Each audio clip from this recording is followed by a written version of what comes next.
TikTok, time to rock. Good evening, Cool. good morning, good afternoon to everyone who's watching from all over the world. It's your friendly neighborhood philosopher here, D. Wood.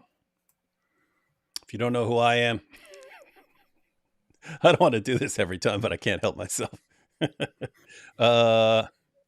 Hey, Sheikh Yasir Qadi, tell him who I am. As for David Wood, I have rarely come across somebody who is more vulgar, vile, foul-mouthed, noxious, repugnant, depraved excuse of a preacher.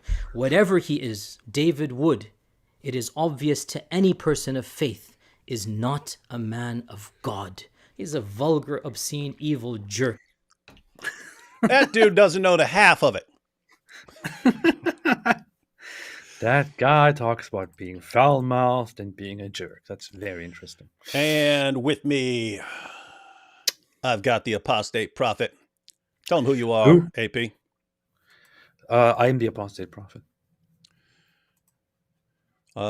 Jeremy Wong said, who made the stream late this time? That was me this time. It's usually AP. It was me this time. Yeah. He actually had to message me a few minutes ago, said, where's the link? Yeah. Anyway. So, Yeah. in your face. All right. So we are going to be checking out a testimony video. Then we're going to be checking out a Muslim response to the testimony video. What? Yes, that's right. We do our own investigations. This one is from an ex-Muslim from Sudan, Yasser Eric, and he had his video on One for Israel. So we watched a video a couple weeks ago from One for Israel, and this is a let's see here. So this is another testimony of a former what we would call radical Muslim who became a Christian. It's been posted there. And we're going to take a look at it and watch AP convert after he hears this testimony. And let's see, David, what is the best way to minister to Muslims? They're usually hostile, so I don't know how, to be honest. I mean, no, it's going to depend on the Muslim. Some will be hostile, some won't. But yeah, a lot of it will depend on, finding out what kind of person you're talking to and so on. But I've actually got a video on there, which I deleted when I deleted most of the stuff from my old channel before I gave it away. But there's a video called, you can look it up, how to, let me see what it's called real quick before, just since you asked. How to share.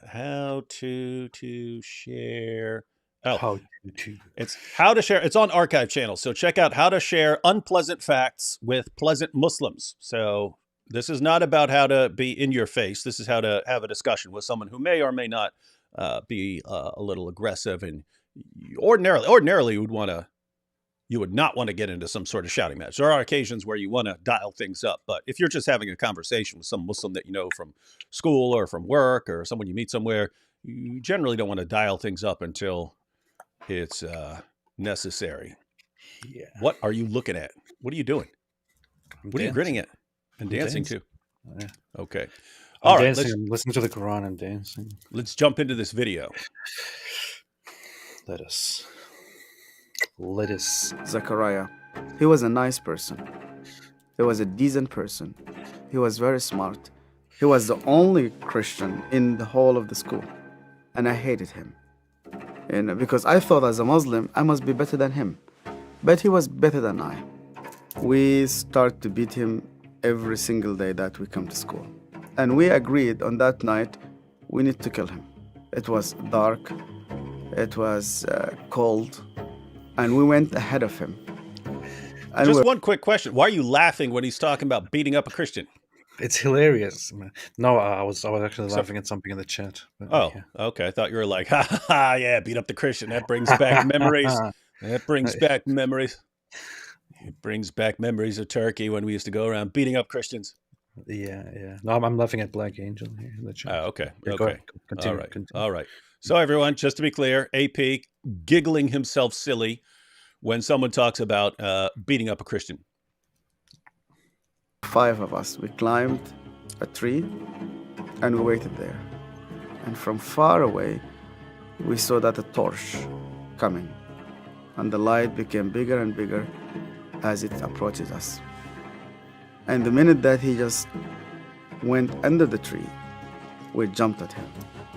He was crying, he was screaming, he was shouting. We broke his arm, we broke his leg. He started to bleed. And because he started to scream and begging for help, I put my hand in his mouth so that... What are you grinning at? Talking Just about continue, beating this man. guy, breaking his arm, breaking his legs, Just covering up continue. his mouth. Just continue. I'm sitting here. He's talking about beating this Christian to death, and you're going. I don't understand how we got into this. It's kind of it came out of nowhere. It's like dramatic music, dark dramatic music. He's Yeah, it is talking weird. They about they beating like up start kids. they like what started is with happening? this. They like What is started with happening? this. Yeah, they didn't lead up to this. They just started with this story of Zechariah. So the video just literally starts with Zechariah was a nice guy. He was a Christian. He's the only Christian in our school. So we used to beat him up every day, and then we decided we're going to beat him to death. I know that's like the video starts. Anyway, one day we were beating up this guy. We wanted to kill him. Like that's how it started. It's kind of shocking. I don't know. Here we have from Brigham Young, peace be upon him. My favorite duo, Subhuman Abu Daoud and the Apostate Prophet. Love you guys. Alhamdulillah. Yeah. All right, back to this video that keeps cracking up AP because it's about horribly abusing a Christian. No noise will come out of it. It's similar when you are slaughtering a sheep, it's just... Dang, he's talking about covering up the mouth of the Christian, saying it's like slaughtering a sheep. Hang on. So I put my hand in his mouth. Put my hand in his mouth so that no noise will come out of it. It's similar when you are slaughtering a sheep, it's just shivering, and the others were beating him. You ever slaughtered a sheep, AP? Nope. I did slaughter a rabbit though. It's pretty sick. I ate it. One day, when you and I were on that farm and they had all those sheep, I said, "Hey, if you want to slaughter one, I'll do it for you." It's messed up. I felt very proud. You were actually doing something for Allah. You want to please Him. And suddenly, he could no longer breathe, and we could not hear his voice. We left him in the wood between life and death. Is this when you want to crack up laughing, AP? No, this is where it's getting kind of serious. What in the world is happening? It's been serious the entire time you were cracking up.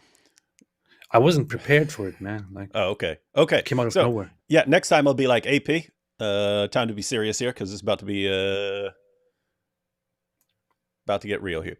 This is why I like watching, when you watch stuff on Netflix, it says gore, violence, this and that, and I'm like, okay, I know what's coming. It would be good if that was the case here as well. Yeah, it's good because like if you didn't have that Netflix warning, you'd be watching the gore and cracking up laughing. Yeah, exactly. All right. We went back, you wash yourself, and you pray. And Zechariah never came back. That was a cool effect. They showed the empty chair. I was born and raised up in a very, very fanatic Muslim family. When I was a child, my father brought me to a Quran school. I was only 8 years old, and my father just dropped me there. They shaved my head. We sat in a circle. The shaykh sat in the middle of this circle, and he has a very long whip. I was... Hey, did you ever... Wait, how old was he when this was happening? He was 8 years old? I think no. With the beating, the guy, they're putting the stuff out of order. They arranged it for some people do that. They put the most dramatic thing up front so people don't tune out. But yeah, that's that was later in high school. But yeah, now they're going back to when he was 8 years old. Yeah, I had to say I was confused when I first saw it too because you talk about beating this Christian to death, and they says I was 8 years old. Like, wait, what? That's hardcore, man. So you're like 6? You're like 6 beating this kid? The thing is, what made me pause and what made me a little bit question, wait a minute, is this real? For a second, did he just lengthily, explain basically that he killed somebody, right? Or that he, together with others, killed somebody? Wait for the story. You gotta let it finish, man. Okay, okay, okay, and stop okay. interrupting. Did you ever get sent to any sort of Quran school at any point? Yeah, yeah. Yeah, Nabila, he didn't like these guys. You know, these guys are sent to madrasas and stuff like that. But Nabil said he would get sent to Quran camp, so he would have all these.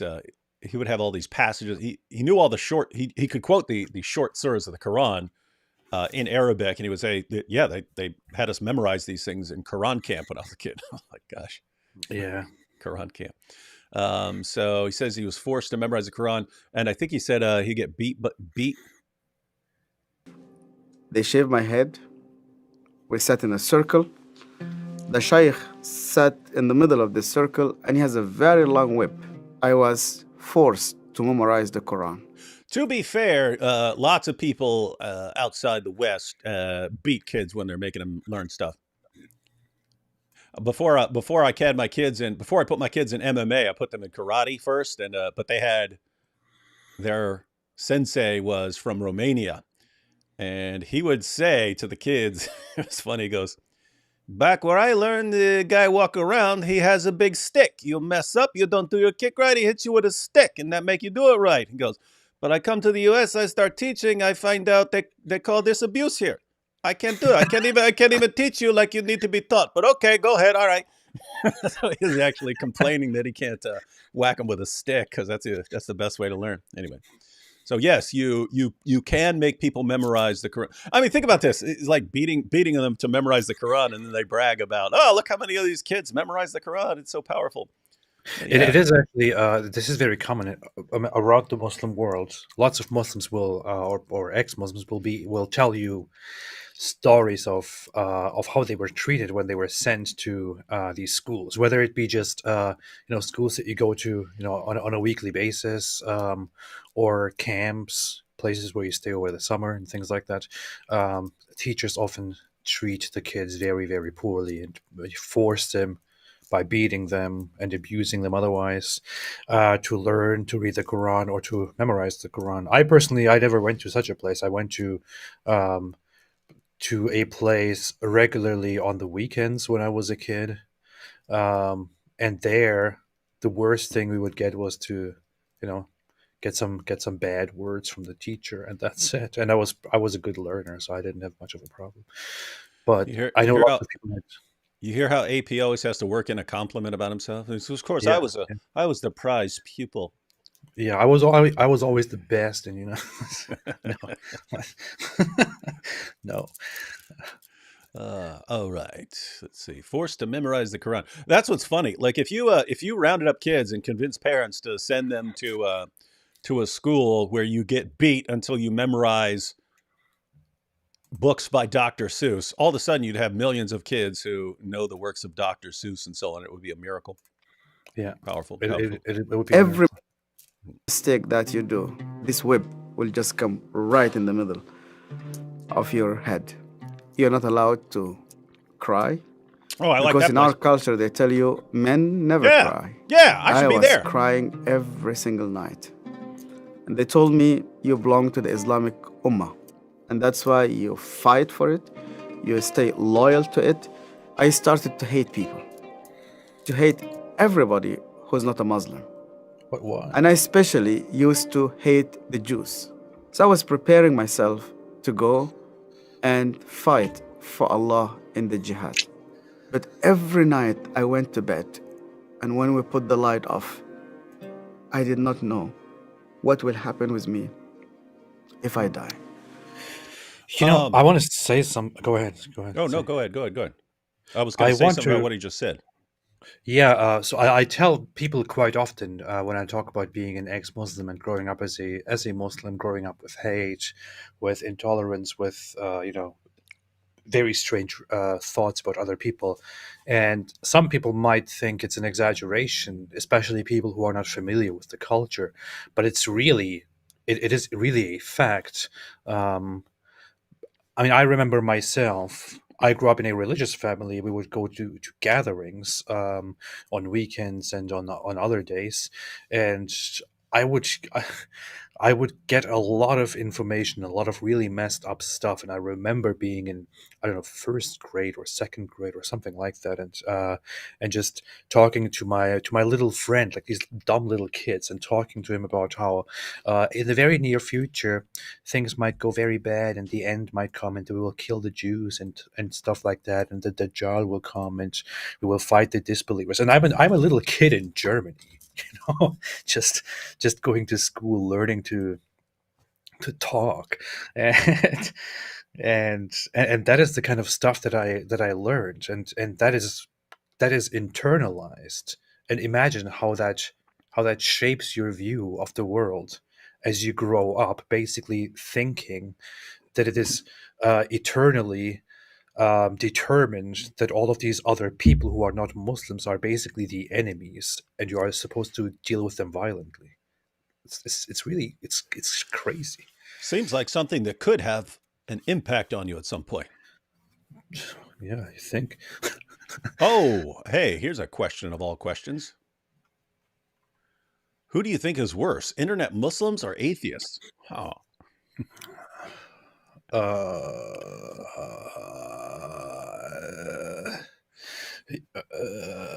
That one's close.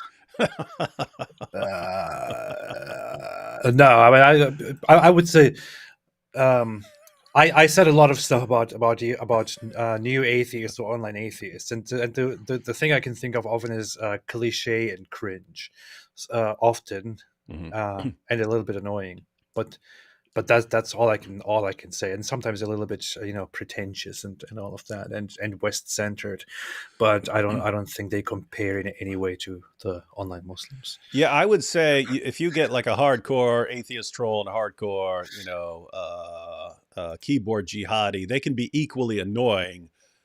The difference is one of them will also simultaneously want to kill you. Yes. So that's kind of, and, be talking about what he's going to do to your wife and mom and everything else as soon as he gets his Islamic State and so on. So, yeah, I consider that a pretty significant difference there. I did what I wanted to comment on what he just said was he was talking about every night he would go to bed and wouldn't know what's going to happen to him. A lot of people don't know that in Islam, there is no what Christians call assurance of salvation, meaning like that what's going to happen to you. And part of this is Muhammad himself, according to the Quran, didn't know what was going to happen to him. So let's go ahead and check out. I was scared all my Quran. life that I will probably burn in hell before, even if I die as a Muslim.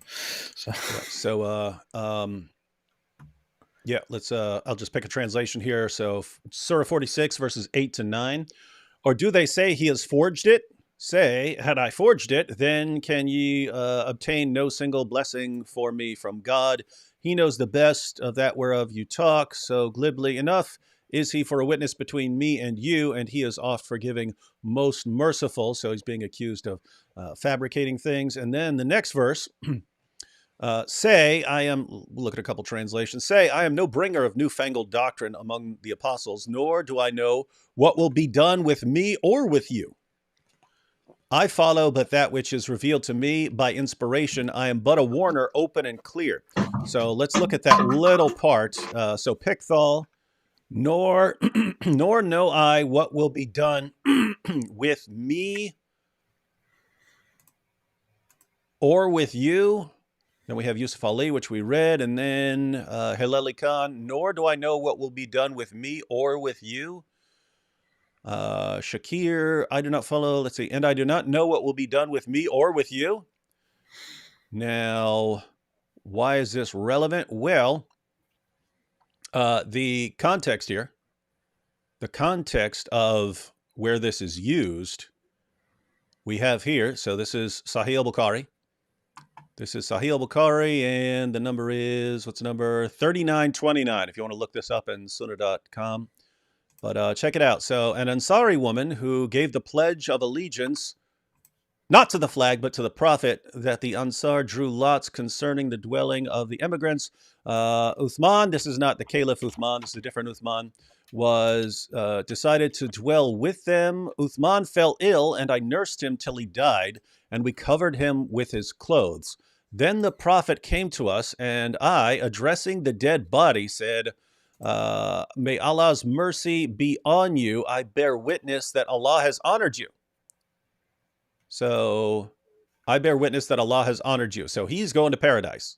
Uthman's going to paradise. So great Muslim died, and woman says, hey, Allah has honored you. On that, the prophet said, how do you know that Allah has honored him? I replied, I do not know. May my father and my mother be sacrificed for you, O Allah's messenger.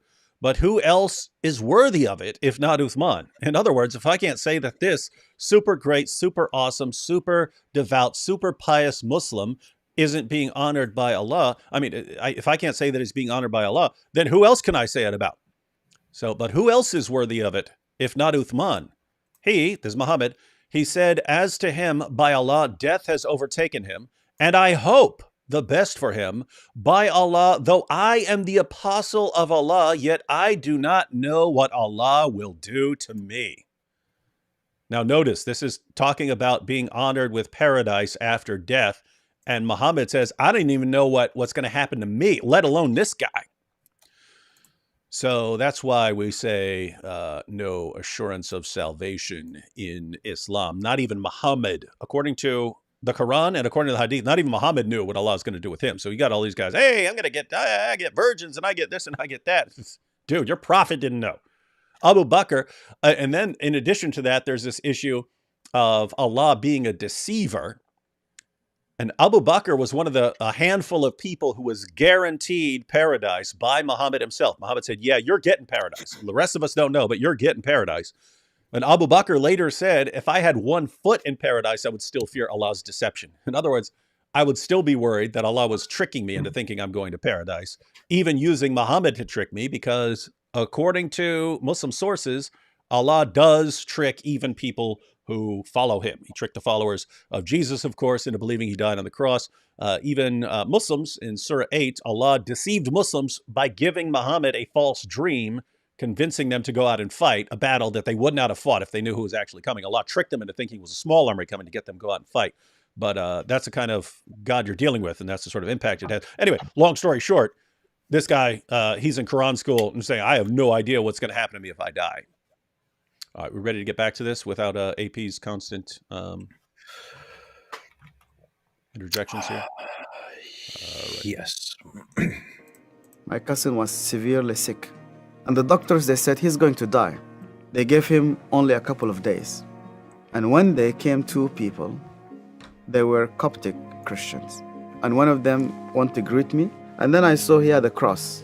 And then I pulled my hand back. I said, well, I'm not going to touch a hand with a cross. And then he said to me, we hear that this child is sick. We would like to pray for him. And only out of politeness, I told them, okay. And they started to speak to God like a person that he speaks to his friend. They said, God, please heal this child. The minute that they said, Amen, this child opened his eyes for the first time in 4 weeks. He started to move his hands. He started to speak. He sat down in his bed and he started to walk. And one of those 2 persons who prayed sat down with me and he said to me, you know what? The real miracle is that God wants to change your heart. Do you believe that Yeshua is alive? And I told him, yeah. Because according to the Islamic tradition, God took him to heaven and he's alive and he... Hey, that's interesting. If you're talking to Muslims, hey, you believe Jesus is alive. That's interesting. Yeah.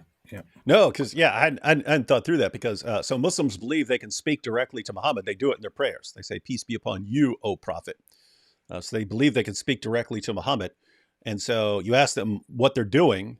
Now, if you ask them what they're doing and you point out, hey, that makes it sound like Muhammad is omniscient or something like that, or he's omnipresent. If you believe Muhammad can hear you when you're speaking to him, then it would have to be omnipresent. In other words, he's there, or he's just like omniscient. He just knows somewhere. If he's somewhere else, then he knows when you're talking to him in your prayers. And so the response is no, somehow Allah or angels transmit your blessing to Muhammad, so that he's constantly being bombarded with your blessings all day long. But notice, if you believe you can speak to Muhammad and your messages are conveyed to him, that's interesting. Anyway, he was saying, hey, Yeah. why not talk to Jesus too? Come back one day. And he said to me, because he's alive, you can speak to him. That changed my entire life. And when I started to read the scripture, nobody needed to convince me to love the Jewish people. The only way for Muslims to start to love the Jews is when they meet Yeshua. I loved my family. I loved my father. Hey, what did you think about Jews when you were a Muslim? Because you didn't come from one of the, hey, we gotta kill all these guys groups. I just told you. When I was a Muslim, I hated. No, you. I know what you heard, but you were hearing this stuff when you were a little kid. But I mean, like you once you're sort of grown up and so on, like. Okay, that's different. Yeah. I remember when I was a teenager. It's hard to remember exactly how you felt and how you thought back then, but as far as I remember, I had this awkward, weird, sinister feeling when I heard about Jews. When Jews were being talked about. That said, I personally, when I was a teenager, I kind of developed this whole thing, like this being this interest in different people in other cultures, and started liking them, and especially I began especially liking those that I'm told to see as bad and very different, and all of that. I would get very interested in those people, and Jews were at the front of that. So I didn't. I mean, I kind of let go a little bit of that whole hate, but I still believed underneath all of that we are supposed to fight the Jews when the day comes. And I mean, even the word Jew, like in Turkish Yehudi, which is like the Arabic Yehudi, was, it kind of had these bad undertones to me, you know. But yeah, I don't know. That's it. Yeah, Nabil never talked about this later on very much, I don't think. But yeah, when he was a Muslim, so he's an Ahmadi. They're about as peaceful as you can get within Islam. But yeah, he would occasionally blurt some stuff out if something came up about Israel in the news or something like that. Or I don't even want to tell. Well, I guess I can tell. So I worked for a moving company, and it was getting to where it was like 105, 106, 107 degrees out there, and I did not deal well with the heat. And my boss was saying, "Hey, we should bring someone along who could deal with the heat." And I go, "I got a friend who's Pakistani, right?" And so this is Nabil. He's still a Muslim. Anyway, we're moving this Jewish family, and he starts going to me, "I bet they try to talk the price down. I bet they try to talk the price down." Right? And I was like, "Man, shut up, racist!" Right? Long story short, they actually did try to talk the price down, and and Nabil was going forever. He was like, "You see, I told you."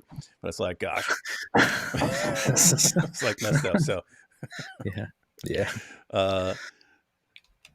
Snide here says, "I was wondering if you would ever expose any other religions, even Christian sects that claim to be Christian, like Mormonism." Probably not. There are other Christians who deal with cults. I personally, but it's very rare to have someone who can deal with a bunch of different issues and do it effectively. You know what I mean? Like, in other words, the more different groups you try to deal with,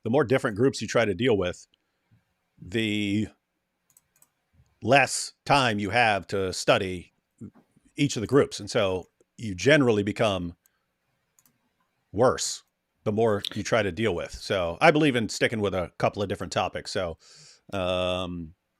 yeah, with me, probably the only groups you'll ever hear me talking about are Muslims and atheists, because that's what I'm interested in. It's not that other things aren't important. It's just that, you know, there are other people who can deal with those things. Like, you don't need to be like a Rambo who takes on everybody. What about UAP? When are you going to start dealing with Mormons? Well, once I begin attacking Christians, I can also, uh, just kidding. I don't know.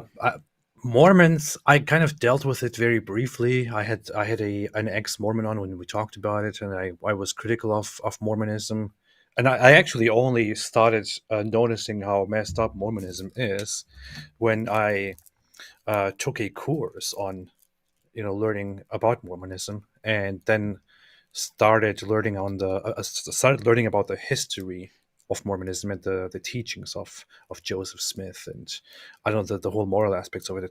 It felt a little bit sickening, and similar to Islam, to Muhammad, and all that. But that said, I don't know. Is Mormonism, aside from a spiritual level, which is something that would rather concern you as a Christian, a big issue to me in the world?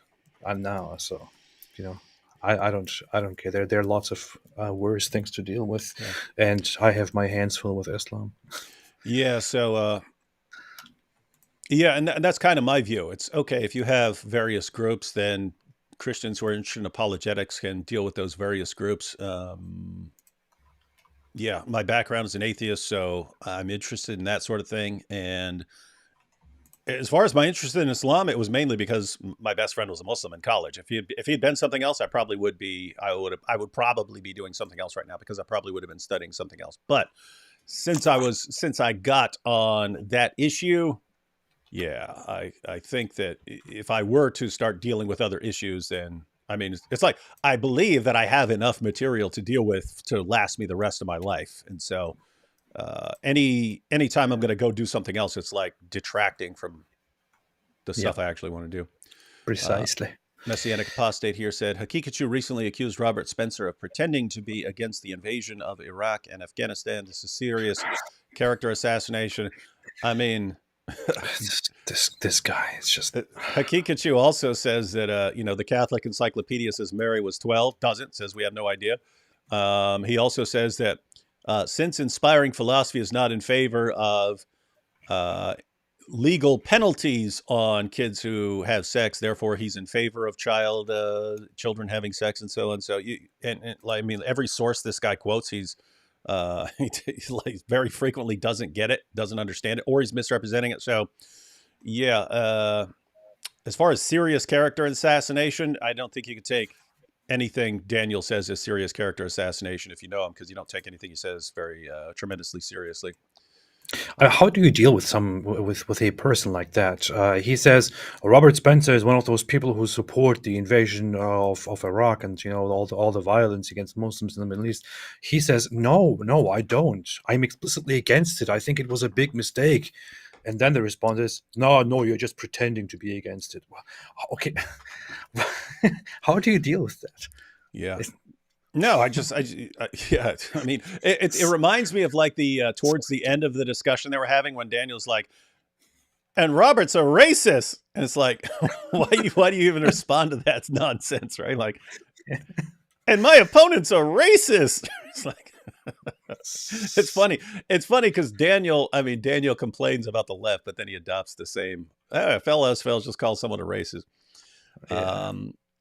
RM here says, but Muslims say there are 10 heaven bounds like Allah. Yeah, the point is, Abu Bakr is one of the people who are guaranteed paradise. And Abu Bakr still doubted that he was going to paradise, which means that he was doubting Muhammad's guarantee. Why? Because he believed in a God who can deceive him even through their prophets. In other words, Abu Bakr himself was once deceived by Allah through Muhammad. Allah gave Muhammad a dream saying, hey, this army that's coming at you is really small. You could take these guys. And then Muhammad's followers are all, yay, let's go get these guys. And they go out. And then it's this massive army. And, oh, Allah, you tricked us. And yeah, I tricked you. But it was to get you to go out and fight. And so this is a guy who believed that God can trick you into doing what he wants, even though he's deceiving you. Mm-hmm.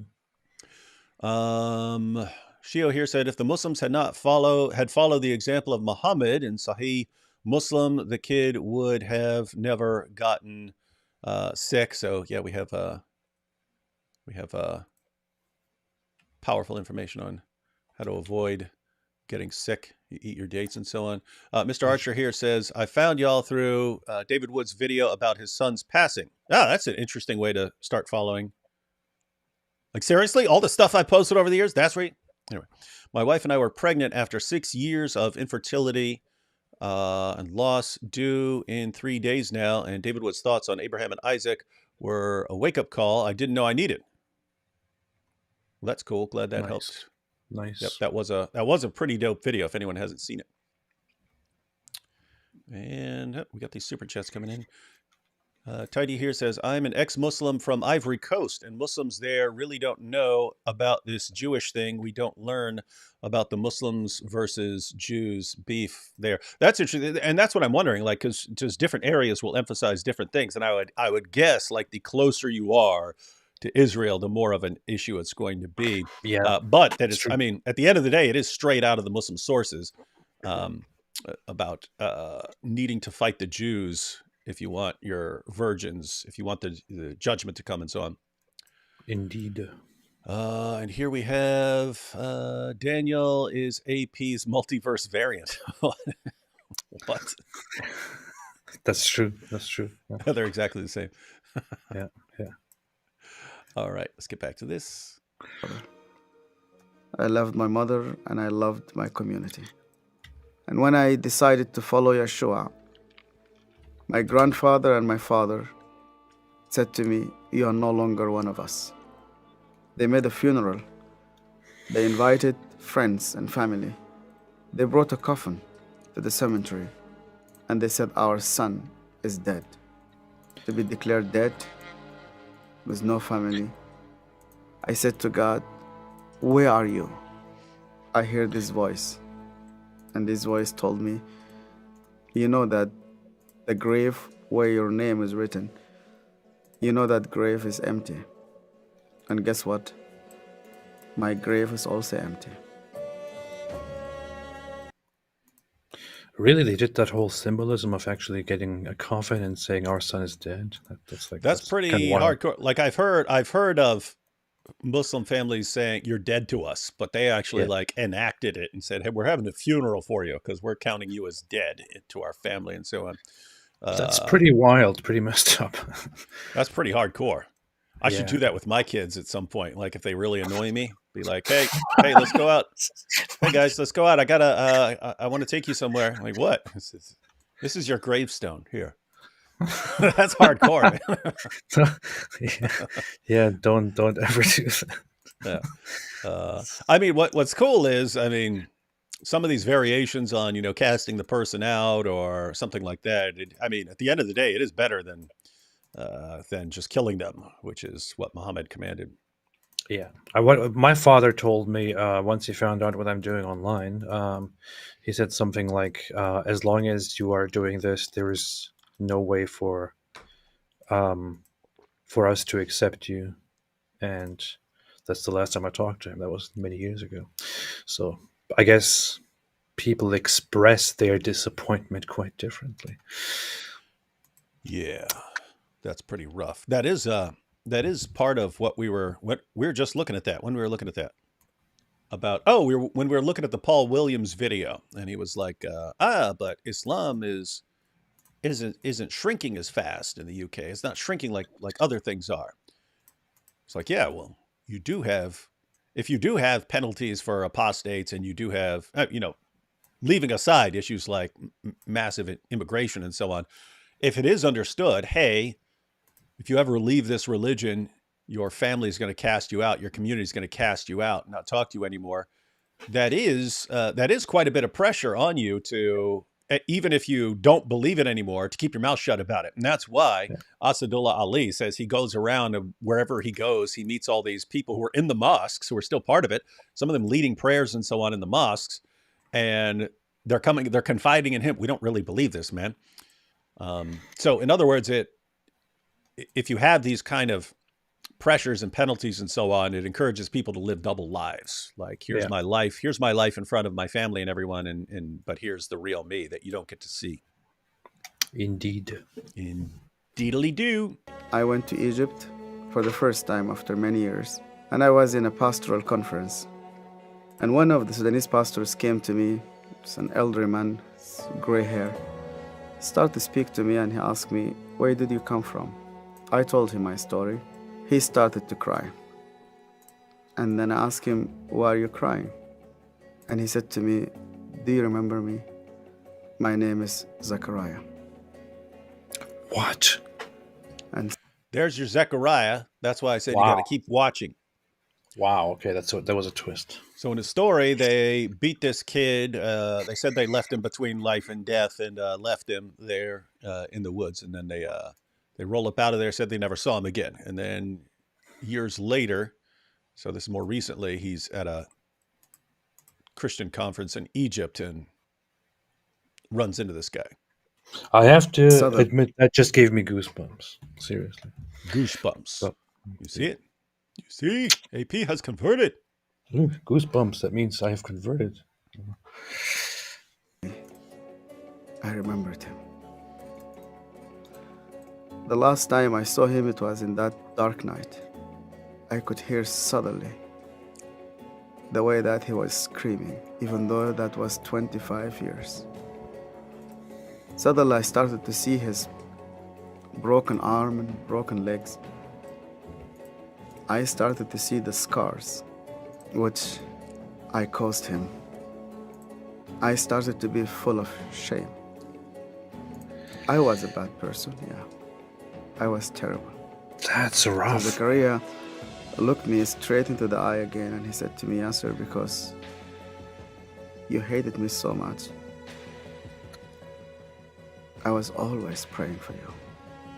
He opened his Bible, and the minute he opened his Bible, I saw that my name was written in the first page. I hated him. He prayed for me. On that day, God confronted me. You all right, AP? Yes. All right, we'll continue then. This is about the He end. said to me, even before you start to think about me, I was thinking about you. To love those who hate you, you need someone whose name is Yeshua. Yeah, so you need Jesus, not Richard Dawkins, But Richard Dawkins is the true prophet. not Sam Harris, not Christopher Hitchens.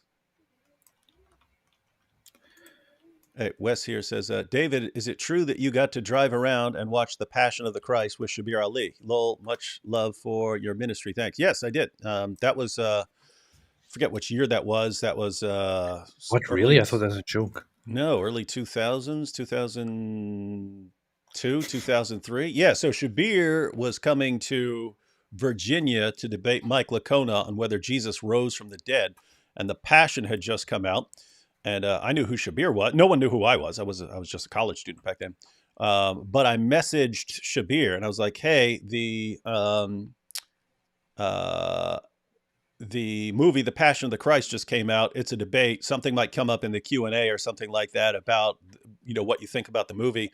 I said, so you might want to see it. If you don't have anyone to bring you, I said, I'll be happy to pick you up and bring you and so on. So they messaged me back. Yes, that would be awesome and stuff. And so, yeah, I took Shabir Ali before he had any clue who I was to The Passion of the Christ. And then years later, I had, I think, 9 debates. I think I've had 9 debates with Shabir Ali. That's nice. He actually mentions me in the debate. He's like, I think, because at some point he brings up The Passion of the Christ or something like this. And he said, and my new friend David took me to The Passion of the Christ and so on. So, yeah, that was way back in the day. Wow.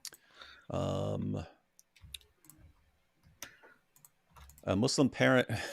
Dang, a Muslim parent tombstone and coffin service is a great business idea. That would be funny if someone starts a business like, hey, are you worried about the avalanche of apostasy and want to dial up the pressure? Then here's how you can have a funeral service for your apostate kids to convert them back to Islam. Do you want to disown your children? Here is the solution.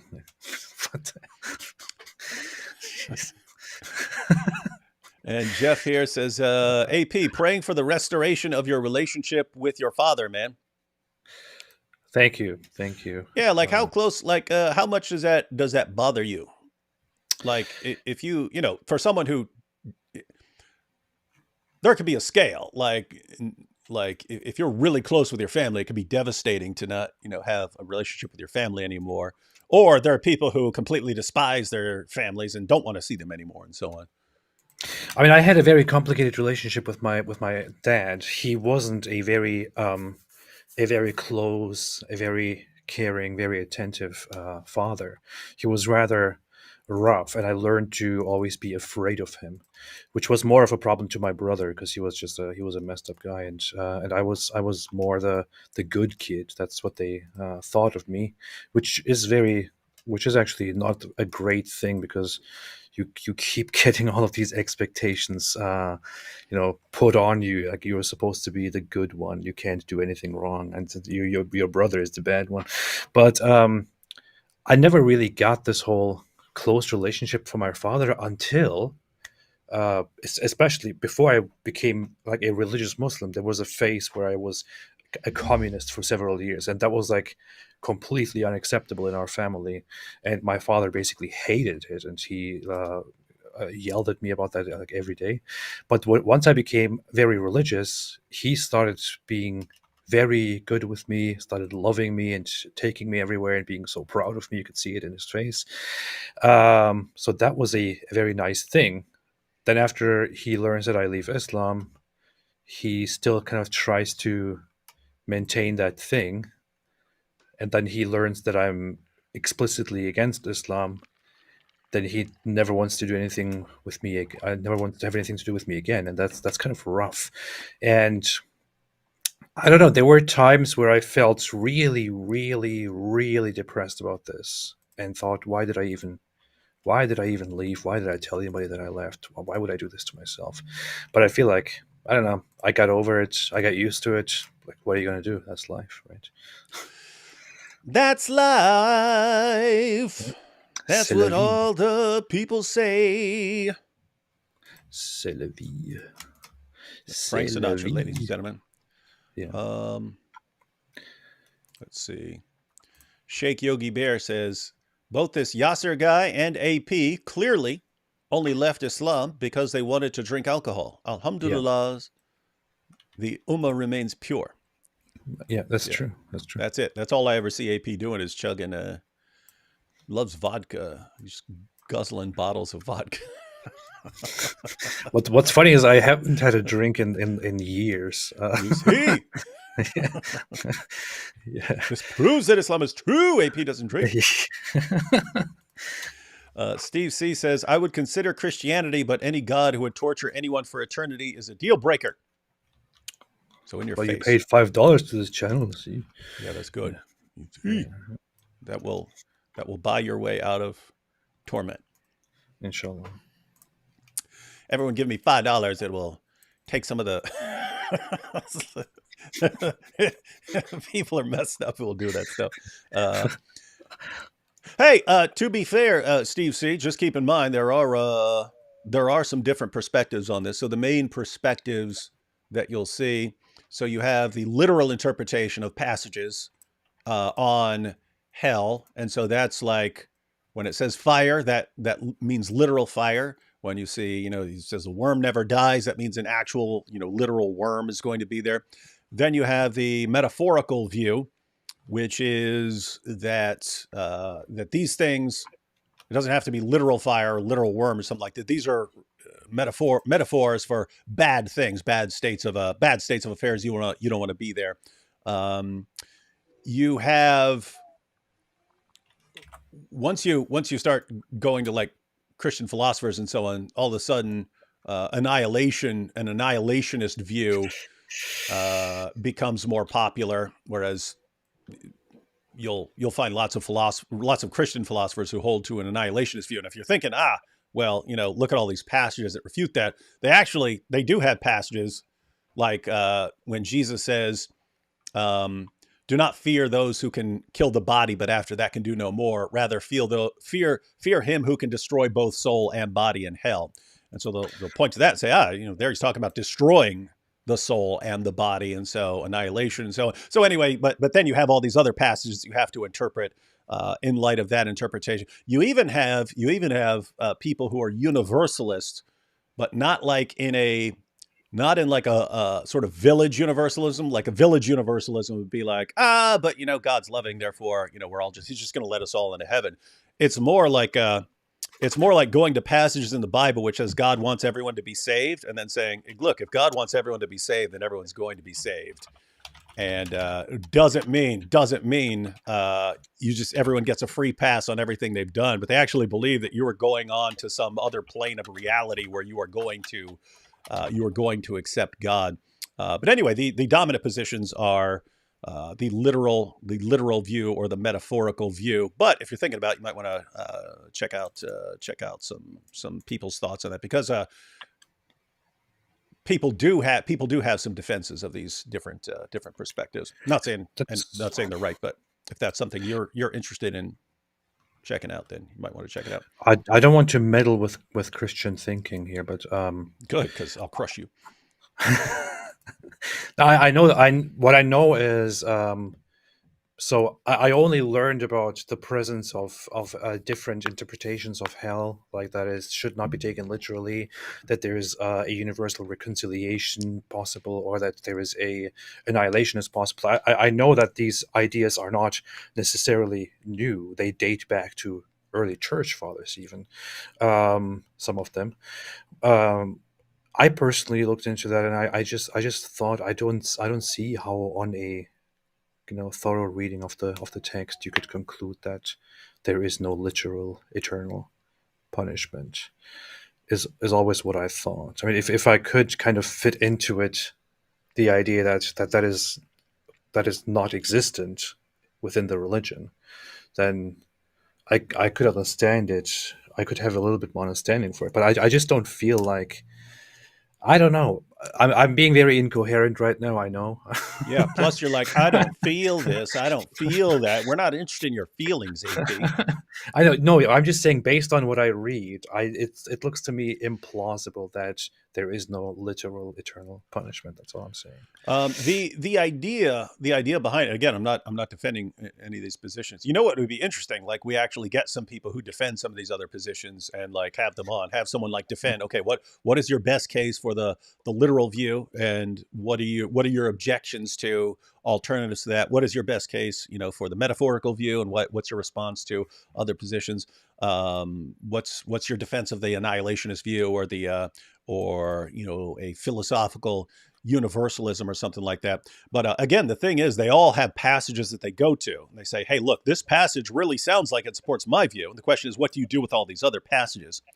So what you would say is, like, most of the passages, yeah, you have passages that do sound like annihilationism. You do have some that do sound like, at least like, God wants universalism if he's not actually getting it. And so, but yes, you do have passages that they go to, but it's kind of weird going to like one or two and saying this supports this, where you have like 20 that sound like something else. But their defense is that, like, even in a passage where Jesus is talking about Lazarus, not the Lazarus that's raised, but the Lazarus that's an example of a rich man going to hell.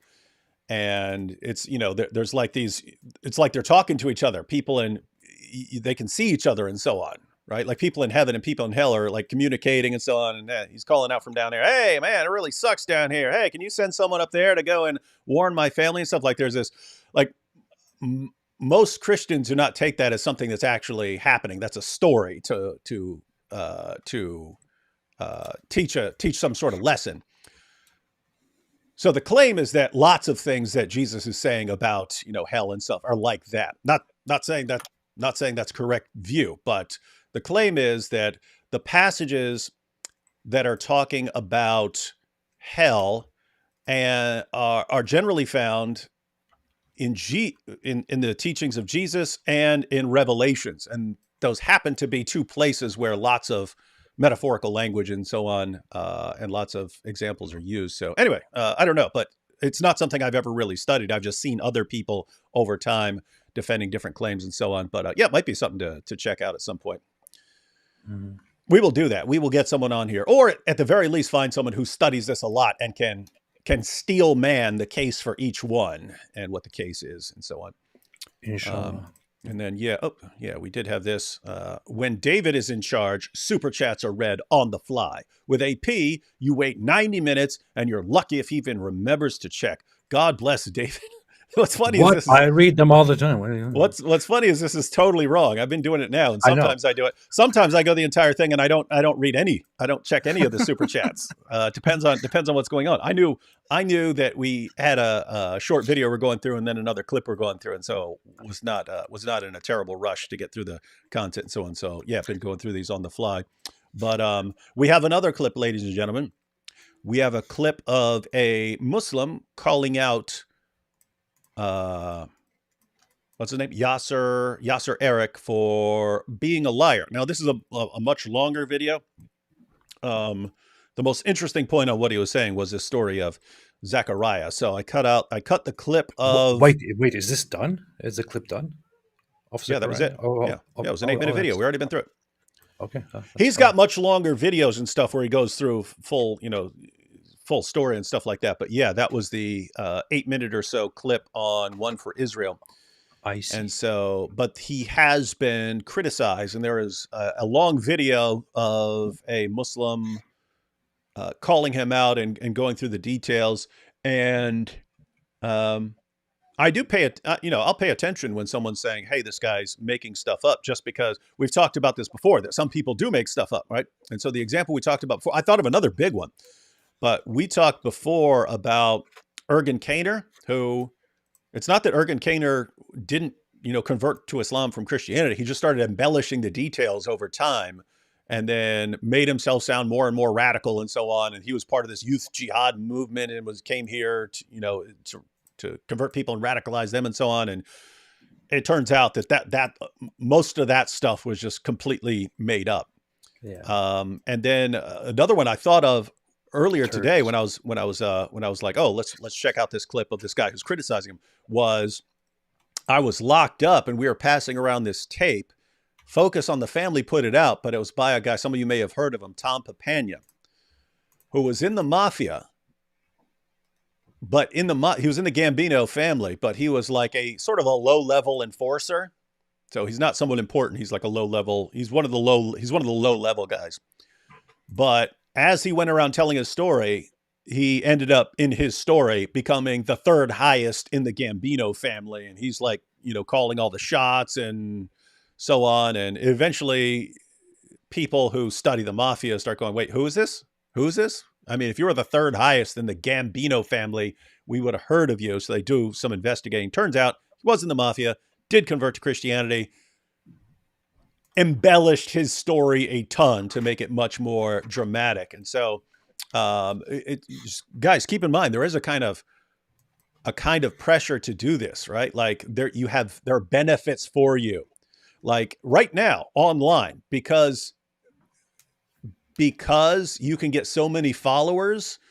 If you come out with some dramatic story about how you, converted to Islam, let's say, there's a huge pressure to say, oh man, I after studying all this stuff, I converted to Islam because I had these problems with the Trinity. And then I saw that Muhammad was the greatest man ever and stuff. And then I found out this and I found out that. And we see these, and we see the desire to embellish stories. Like take Yusha Evans, who's a convert to Islam. Yusuf Estes, convert to Islam. You listen to their stories where they portray themselves as, ministers and so on. They know how that's being interpreted. When they say, I was a Christian minister, they know they're interpreted. Your people are interpreting that as like pastor or something like that. These guys didn't have any sort of positions anywhere in church, but they can technically defend it because you can say, minister just means a servant. So, I was a Christian servant. And it's like, wait, that's not what people interpret Christian minister to mean, right? So that. So they're deliberately trying to embellish their story. And then with Yusha Evans, I went through his testimony and it did not fit well together. So that can happen, and we're aware of it when we see someone else doing it. But that doesn't mean that when someone from your own position does it, that it's okay and you should just let it slide. And so we're going to look at a clip from a Muslim calling out Yasser for specifically on this issue of Zechariah, calling into question whether this is authentic or made up. So you ready to check this out? Oh, wait a minute. Hang on. I got a couple more super chats here. Wait, hey, there's a bunch of super chats up here. What is going this on? Let me see. So Gene Rouse, mental hacker, the joke. Oh, over your head? Oh, Yeah. John Rouse, mental hacker. Solitary Emmy. By the way, sir, I think we have to add that not all hell will be the same. Different levels of punishment, just like different levels of reward in heaven, right? Yeah, there's no question. Jesus talks about some people getting a worse judgment than others based on what they know and so on. Hey, I have a question. I'm sorry, I didn't make a super chat for this, but I have a question. Well, then I'm not gonna answer it. Fine. No, go ahead. So there is this thing that I noticed, especially when I came to America. I noticed that in America, Christians are very sensitive when it comes to using certain words that they consider cuss words. Like, for example, you say in the context of talking about the You religion. just want to curse, don't you? No, in the context when you talk about the religion, the scripture, and the doctrines, you talk about hell, for example. But if you say hell in like when it's I don't know, when it's Like what the hell? impulsive, Yeah. then that is considered offensive, and you are not supposed to say it. Yeah. And Yeah, the that is weird. issue Like, is- why is that? Why is that a curse word? Like, Yeah, and the issue is I only notice this among American Christians and mainly among Protestants. Like when you talk to other Christians from different parts of the world, or from I don't know to some of the Catholics, or even the the Anglicans and all of that, you will see that they care much less about using certain words like that, and they are. I mean, why is that? yeah. So AP is complaining here that more Christians don't use curse words. No, I'm just trying to understand it because I'm really trying to understand that. Yeah, that is a question. Like, why is that? Like, we understand why the F word or something like that. Yeah, I mean, yeah, it wouldn't I have get to be. that. We could, society could change to where it's not considered a curse word or something like that. But yeah, why like hell or something like that? Let's see. So you're not going to answer my question. So you're just going to. No, I don't know. I don't know why American Christians think hell is a curse Okay. word in certain Okay. contexts. Well, yes, this brings me back to my days studying linguistics at Oxford when I raised this problem to Professor Uppingfoth, and he said, Bobby says, David, when you played those clips of Paul Williams' amazing reasons for why he converted to Islam, it strengthened my iman. Alhamdulillah, you see. Hey, Bobby, you got to add, I was a Muslim before I watched that video, and I'm still a Muslim afterwards. Or you could take it a step further and Now a bunch of Christians in the chat are saying, "What the hell, AP?" I was an atheist before I watched the Paul Williams clip. No, I'm a Muslim. Alhamdulillah. The informed infidel says, "This is for AP. Can you please give it to him?" No, I will not.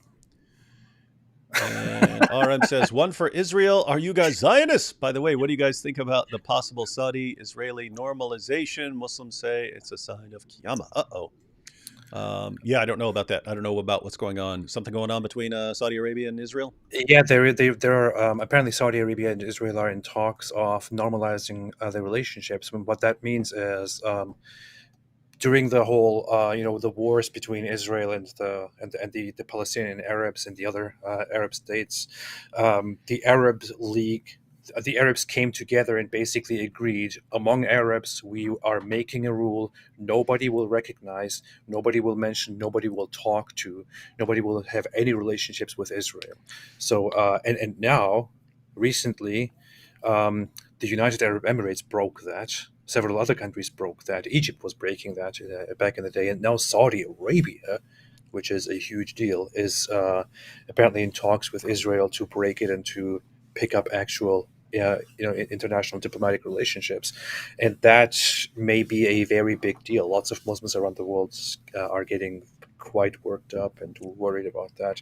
But I mean, to me, what it is I recently talked about how in Saudi Arabia they had concerts where they invited singers and had these very interesting presentations. Saudi Arabia realizes that depending on oil is going to be a problem for them in the long run. So they're trying to diversify and branch out and change the country, and they're slowly moving away from all their conservative Islamist. Yeah. I wonder what Daniel Hakikachu thinks of that, of liberalism dominating, and even in Saudi Arabia.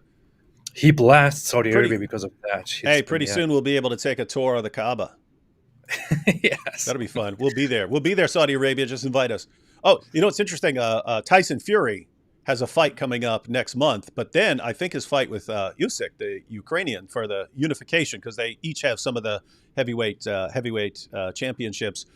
But he's about to fight, I think, later this month, and then several months later fight Usyk. But they're both those fights are supposed to be in Saudi Arabia, and that's interesting because Tyson Fury, after every fight, says, whatever the question they ask, he says, "First of all, I want to give all honor and glory to me Lord and Savior Jesus Christ." And I think it's going to be awesome seeing that in Saudi Arabia. Or does Tyson Fury not say it because they put it like in a contract or something? I don't know, but I want to see that stuff. That's going to be interesting. And then we're going to get to this video. Is that guy's name Usyk? Is that what you say? Usyk. You're sick. Okay. He's significantly smaller than Tyson Fury, but the guy's got like resting crazy eyes. He's hilarious. So I don't believe the Sudanese man, because in sub-Saharan Africa, most people are too busy hating the other tribes in their country. Nobody cares about Jewish people, but I don't know about Sudan. That may be true. We're going to look at some reasons that have been given for calling elements of the story into question. But keep in mind, tons of Arabs moved to Sudan. Like, I know an Arab Christian pastor who is from Sudan. Tons of Arabs moved to Sudan. So why would they do that? I don't actually know, but they did. What a place to move to.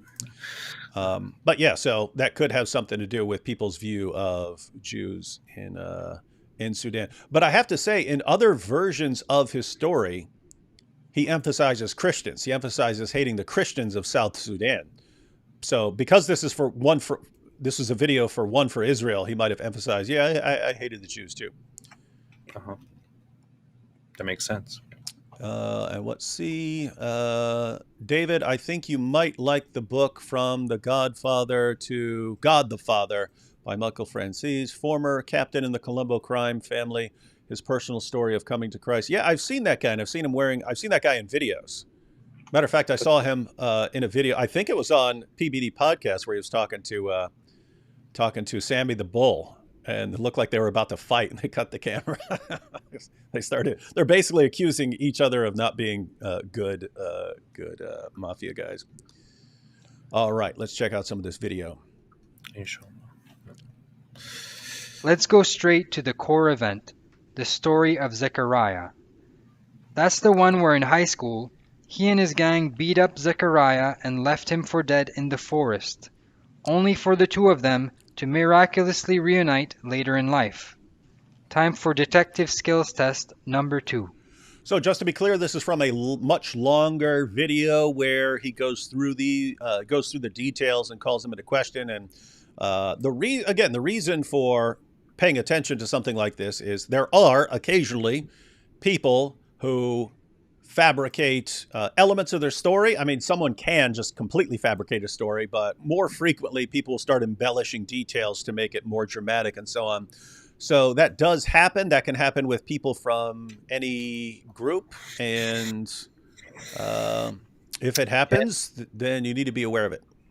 Can't listen to one video without David pausing it immediately to give a whole lecture. Well, I'm not going to play the entire video because then, I don't know, that might be a copyright or something like that. But anyway, this is a much longer video. I took out the clip on this because that's what he focuses on in the video we just watched.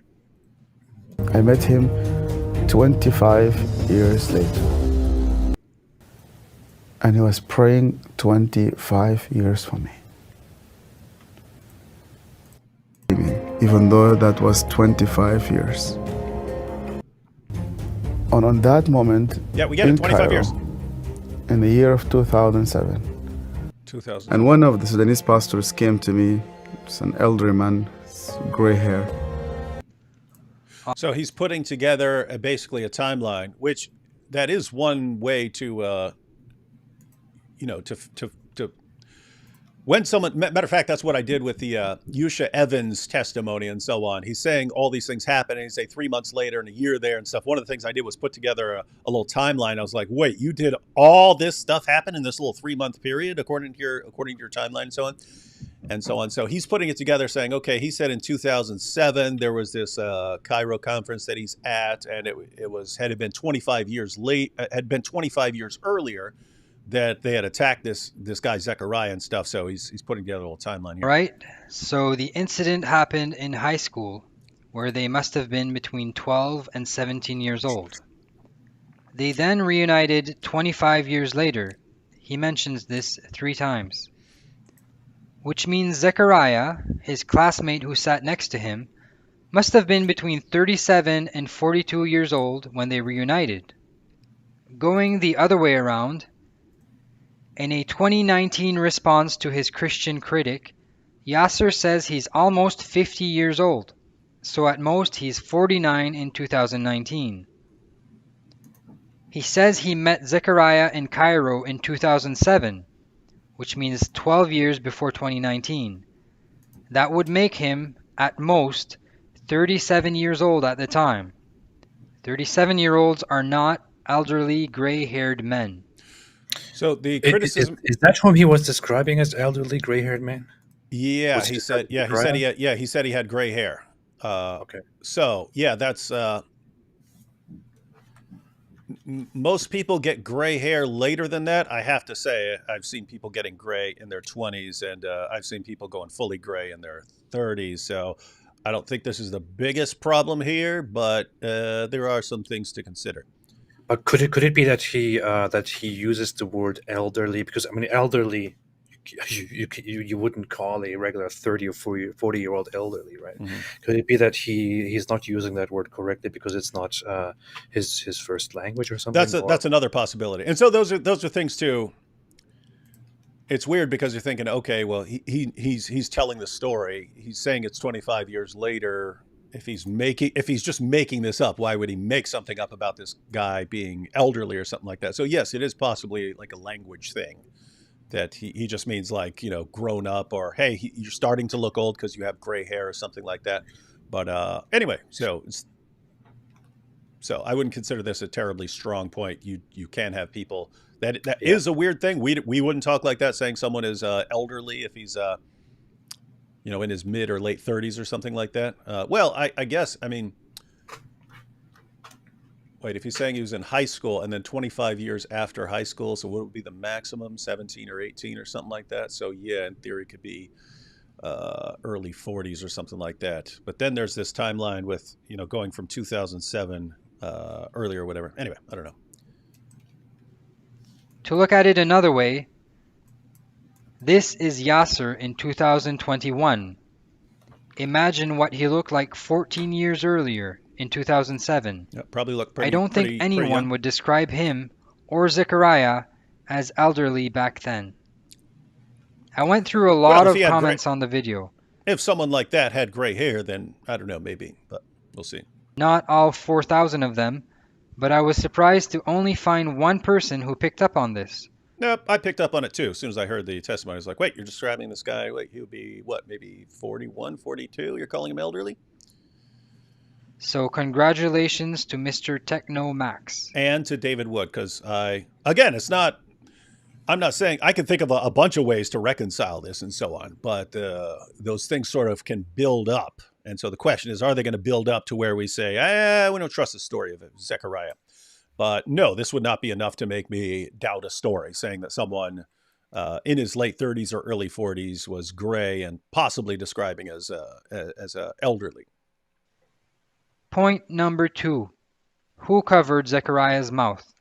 Here's another one I think is weak. We'll see why. Screamed and begging for help. I put my hand in his mouth so that no noise will come out of him. similar when you are slaughtering a sheep, you know, it's just shivering, and the others were beating him.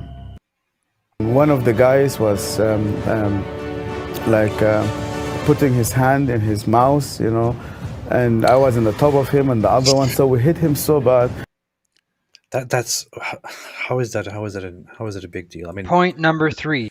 Yeah, I don't think that one's a big deal. I mean, that would be so notice he's got this story about them trying to keep this guy quiet while they beat the crap out of him and try to beat him to death. And in one where he's talking one time, he says, one of my friends, you know, held his mouth. And then in the one for Israel, he says, you know, I stuck my hand in his mouth to keep him quiet. And of course, the assumption there would be you couldn't be taking turns doing stuff while beating the crap out of someone, right? That would be like me. I could tell one story about a guy kicking me in the head while his buddies hold me on the ground, and then point out that another guy was kicking me in the head while these guys held me on the ground, and then point out that another guy was kicking me in the head. Guys, these guys were holding me on the ground, literally took turns kicking me in the head, right? So, but notice, if I didn't say they were taking turns and I just said, yeah, this guy Justin was kicking me in the head because I just beat the crap out of him. His buddies held me on the ground. He's kicking me in the head. And then, you know, I can say, this other guy, David such and such, he was kicking me in the head. And if I didn't point out that these guys are actually taking turns doing stuff, he says it was this guy. But then he says it was this other guy kicking him in the head. And then he's telling the story over here and he says this other guy was kicking him in the head. So yeah, that's why I said this one's kind of... This is a very weak approach. It's like I thought he was going to dig into stuff that is actually relevant to the conversion or things or something like that. But I mean, this could be a false memory, which is very common. It could be him just being vague about the event. How is this strong? Jeff Derbla here on the elderly thing saying, or elderly in stature, like an elder of a church. Oh, so he's saying like elderly possible. Yeah, we don't talk like that, but maybe they do. I mean, notice it's like for Mormons, they'll show up and it'll be like a 17-year-old and he's got Elder Smith on his chest. You're like, you're not an elder. So that can also be position. I don't know if that's what he meant though, because he did connect. Why do you call yourself elder? You're not an elder. Okay. And Rebecca was 3 years old when Isaac's mother died. I don't know what that was in reference to, but all right, here we go. Zechariah's permanent blinding. And I saw the injuries in his face. The injuries in his face where actually I damaged him. I saw his eye, which he no longer see, because we injured him. So out of the 4 videos in which he describes Zechariah's story in detail, this is the only one where he mentions anything about him being permanently blinded in one eye, which is strange considering his dramatic description of Zechariah's broken arms and legs 25 years later. All right, being permanently blinded is obviously a much bigger deal than just a broken arm which heals a few months later. It's inconceivable that he could have forgotten this detail in the other videos. This is so dumb. He didn't mention it, therefore it must be made up because he only mentioned it once. What? Yeah, that's pretty. Especially, I mean, if you're thinking like some of these videos, like the one for Israel video, is 8 minutes. So you just got to pick 8 minutes. Like, what are the 8 minutes that we want in this video? Yeah. So I'm not. This is terrible. Yeah, he's talking about so he could still tell like how his body was kind of disfigured from the injuries and so on. But he didn't mention the eye, but he mentioned it elsewhere. So notice again, it could be something where later on he's embellishing a story or something like that. But possible. doesn't it's not enough for me to accuse someone of being a liar or something like that. Yeah. Which year did the beating occur? 25 years before 2007 would put us in 1982, when Yasser would have been around 12 years old. This print screen from one of the clips, however, tells us that it happened in 1987, when he would have been around 16 or 17. The years don't match up. Now for the military-issued firearms. That's it. Well, That's it. That's the issue. Yeah. Ah, Now, this is really. notice things like that. People can get details wrong. So notice you have, okay, if someone says something that doesn't line up or that contradicts something else, you have multiple possibilities. One is someone's embellishing something, and normally if someone's embellishing something, it's like there's a reason for it. So I understand the idea of saying and he was still blind, or he's still blind in an eye or something like that. That is a detail you could add to embellish a story. Getting the year wrong or something like that doesn't sound too impressive. I'm pointing this out because one, we want to be careful in what videos we share and so on, to make sure we're not sharing material from people who might make something up. On the other hand, if you take someone who's shared his story over and over and over again, you can get things like this, right? You could get things like, matter of fact, with Nabil, there was a thing where a couple of Christians were calling him out for fabricating his story, and the basis was that in one version of his testimony, one video, he was saying that when he had his second dream, where he dreams about me and I'm at this gathering and so on, and he's standing there looking through this narrow door. He says he's looking through this narrow door, and he sees me sitting at a table and so on. And that's when he says, David, I thought we were gonna have lunch together. And I said, you never responded. But then in one video he says, and so I look through the door and I see David standing there. I say, Nabil says standing. David was standing. In this other video, he says David was sitting.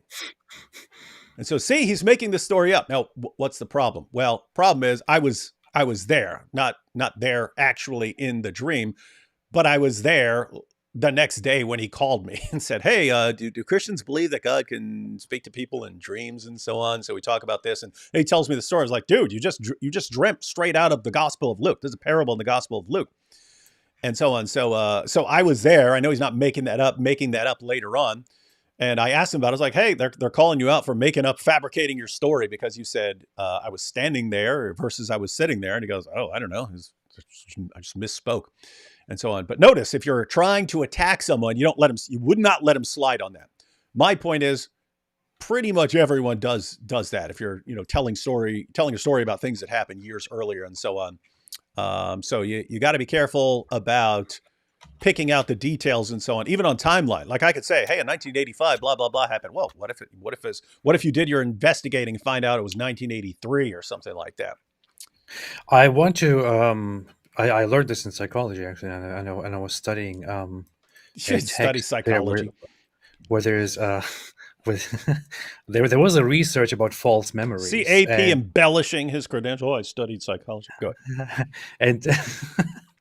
And the research was saying, I don't remember the exact statistics, the exact number, but it is very well known and established now in the fields of psychology that false memory is a thing, and that when it comes to significant events, like one example is asking people where they were when they found out about 9/11, and studies show that that a lot of people, I think, I want to say even most people, remember it all wrong, like where they were when it happened. Not me. I know exactly where I was. And how they were, and how they found out. So it could even be that your memory is wrong here. Mm-hmm.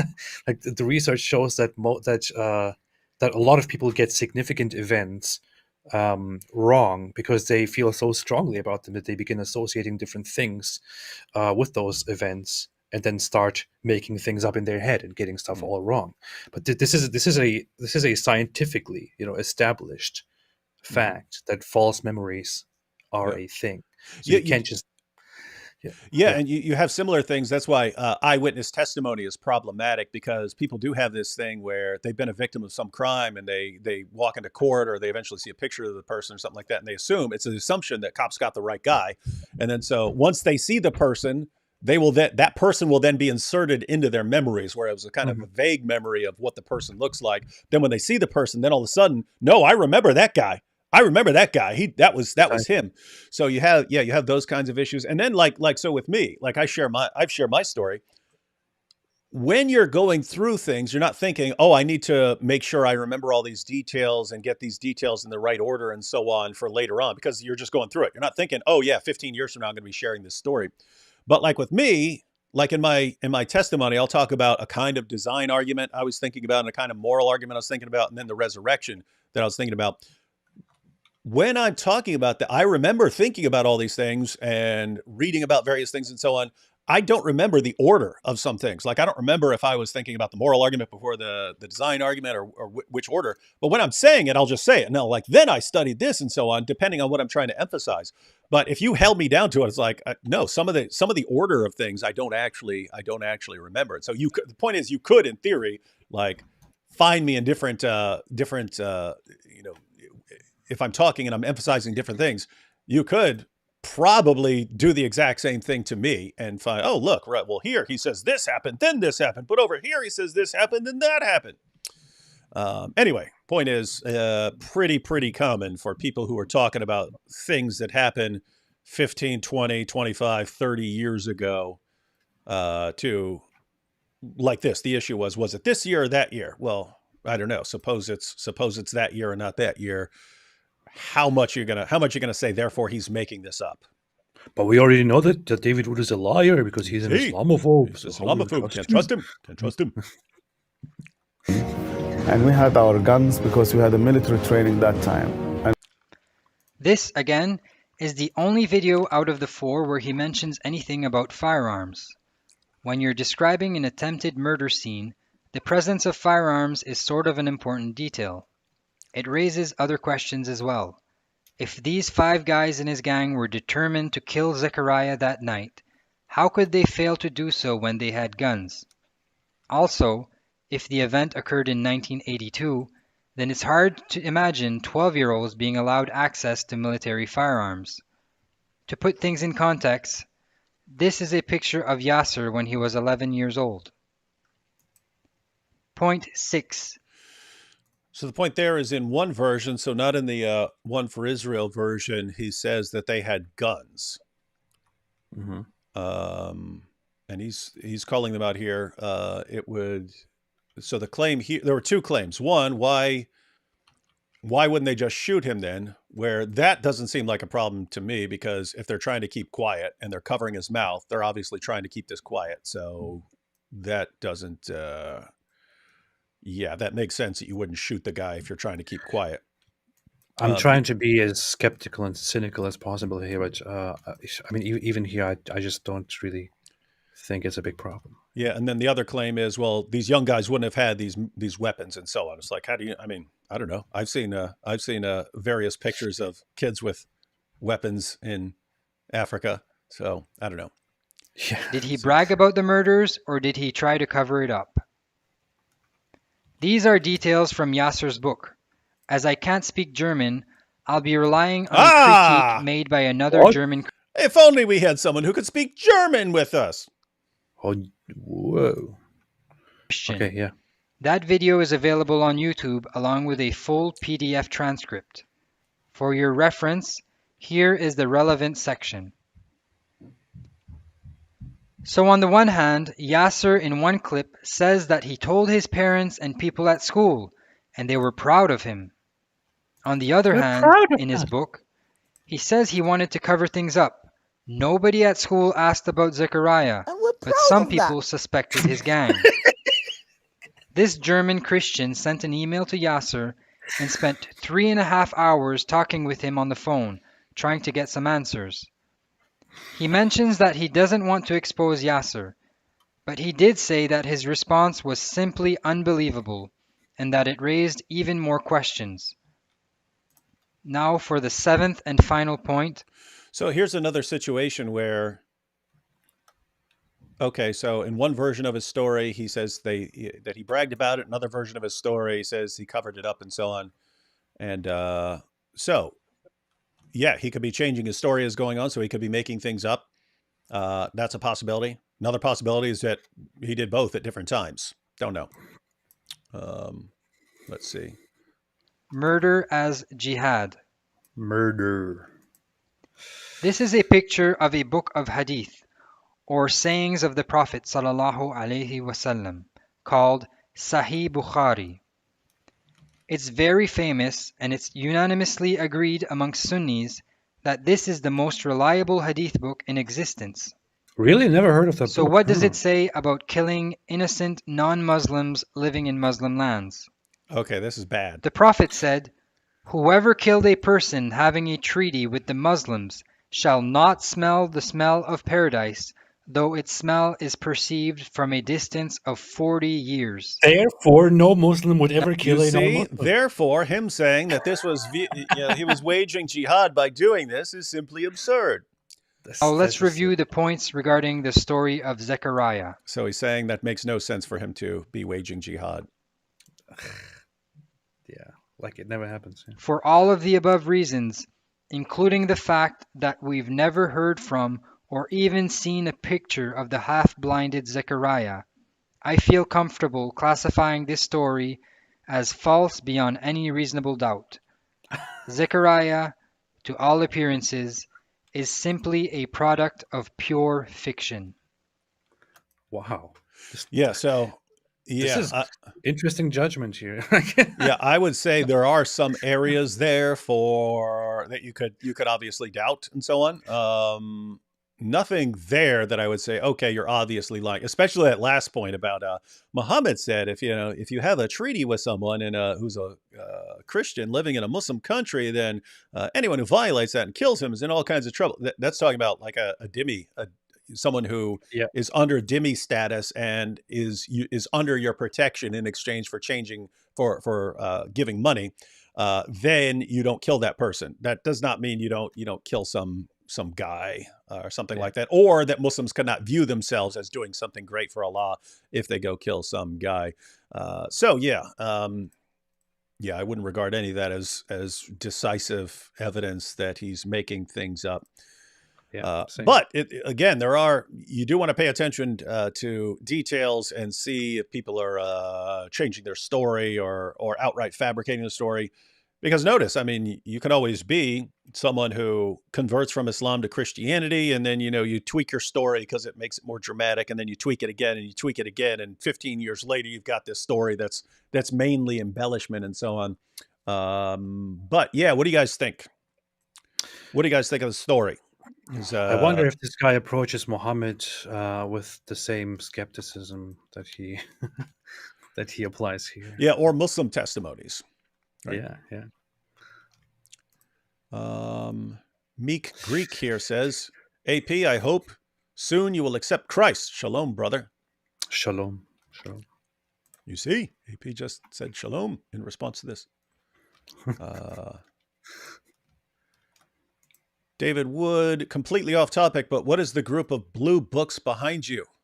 Oh, those blue books, those are the works of Immanuel Kant.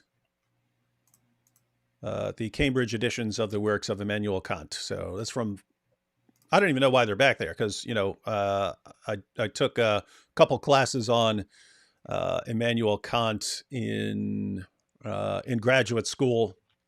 Never paid much attention to it afterwards. So, yeah. I can't imagine that you would find it interesting. Yeah. I made up a joke once where I worked them both in there.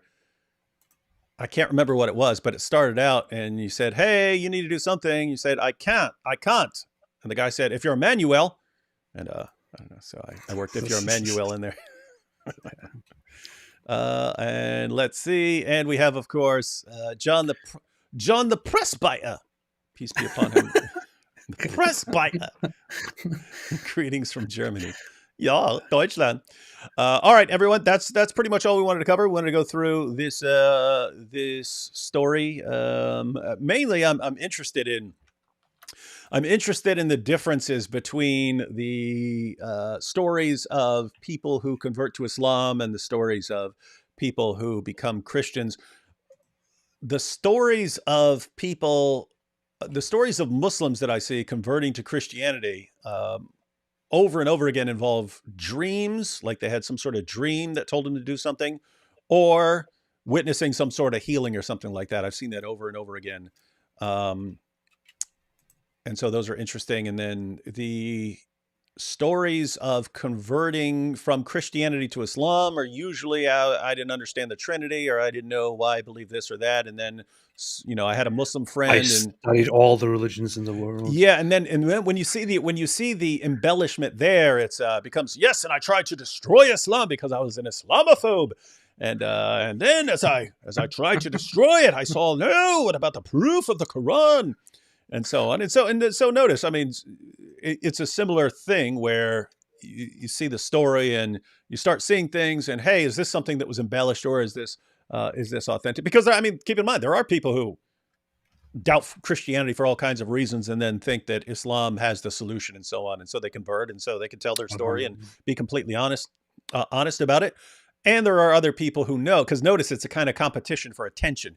If you're in this era where everyone's competing for attention, whether you're Christian, Muslim, atheist, or whatever, if you're in this era where we're competing for attention, there is an incentive for dialing up your story so that you have an advantage over other stories. So guys, don't do that. Don't do that. Tell the truth. And yeah, you don't need to add any sort of special features to your story if they didn't actually happen. And what do we have here? One last super chat here. Yasser speaking German explains the elderly mistake. Oh, interesting. Many Germans, even students, use it for älteren, or older. It's like become and bekommen. Yeah. What, AP put a stamp of approval on there? And that's the reason you want to be careful about saying, oh, look, he said elder here, but this guy was only, late 30s or early 40s, so this doesn't make any sense, or something like that. Notice, I mean, the guy could have just looked old and could have had gray hair earlier than most people, or something like that. That happened. I've known people who had, gray hair in their 20s, and I've seen full heads of gray hair in their 30s. But yeah, so you got to be careful. And then there are additional factors like this, which is kind of why you want to be careful, because there can always be, especially if you're talking about someone from Sudan who then gets, goes to a German family, becomes a German preacher, and he's speaking in English. There are all kinds of things that you could be aware, that you might not be aware of when you're assessing whether something is true or not. All right, AP. Well, that's all I wanted to get through. Any final thoughts? What are you thinking? I would say that this guy who is analyzing the story has some very interesting things to focus on. He should focus more on conversion stories and maybe on Muhammad's story.